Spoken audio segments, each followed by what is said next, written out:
Yo, what's going on YouTube? This is my Mastercrafters 344AB clock, and it's a movement clock. It's got like a cylinder glass in the middle, or in the inside, that rotates around, and it creates this effect of a moving waterfall.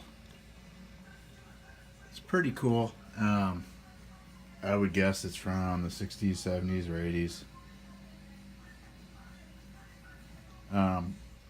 The plastic lens of the clock has got a couple scuffs, but I'm sure it can be buffed out.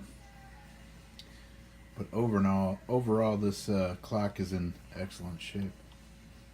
I thought it was pretty cool, and I thought it was important to show the movement of the waterfall.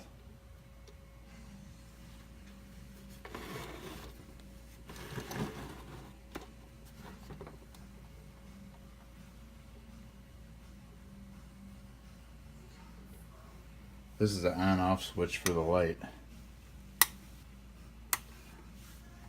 And this is where you adjust the time. And